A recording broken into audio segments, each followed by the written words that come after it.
नमस्कार दर्शकों, सिटी तहल का धर्म कर्म पेज पर आप सभी का हार्दिक स्वागत है। तो आज हम आपको बताने वाले हैं कि किन धार्मिक उपायों को करने से आपके घर में सुख समृद्धि आती है और कौन से उपाय व्यक्ति को उसके कार्यों और प्रभावों के लिए जिम्मेदार बनाते हैं।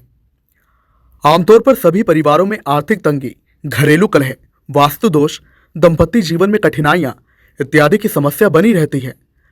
घर में सुख समृद्धि पाने के लिए प्राचीन काल से कुछ साधारण नियमों का पालन किया जाता रहा है। इन नियमों का बहुत से लोग आज भी पालन कर रहे हैं। तो आप नियमित रूप से उदित होते हुए सूर्य को तांबे के लोटे से जल चढ़ाएं। जल चढ़ाते समय सूर्य का मंत्र ओम आदित्याय नमः मंत्र का जाप करें।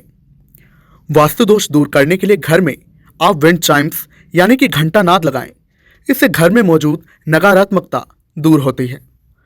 वास्तु नियमों के अनुसार कुबेर देवता की कृपा पाने के लिए घर की उत्तर दिशा में उनकी प्रतिमा स्थापित करनी चाहिए। इस स्थान की पवित्रता का विशेष ध्यान रखना चाहिए। वास्तु शास्त्र के अनुसार घर में मनी प्लांट लगाना बेहद शुभ माना जाता है। इस बेल में पीले या सूखे पत्ते अगर दिखाई दे तो उन्हें तुरंत हटा देना चाहिए। प्रतिदिन घर से निकलने से पहले अपने इष्ट देव की विधिवत पूजा करें। अगर समय कम हो तो धूप दीप जलाकर प्रणाम करें। नियमित रूप से तुलसी के पौधे को जल भी दें और शाम के समय दीपक जलाएं। इससे घर पर हमेशा लक्ष्मी की कृपा बनी रहती है। तो अब आपको बताते हैं कि घर की सुख समृद्धि के लिए घर में किन चीजों का होना जरूरी है। तो घर में हमेशा ही शुद्ध और साफ जल भरा रहना चाहिए और जब भी कोई अतिथि आए तो सबसे पहले उसे पीने के लिए शीतल जल अवश्य देना चाहिए। घर में हमेशा गाय का घी रखें, अपितु घी का दीपक भी जलाएं। हवन, पूजन और भोजन में भी इसका उपयोग करें।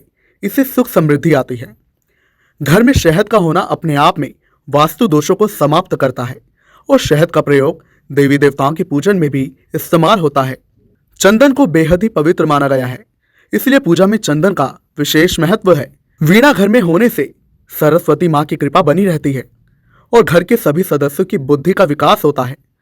बुद्धि ऐसे सत्कार्यों के लिए प्रेरित करती है।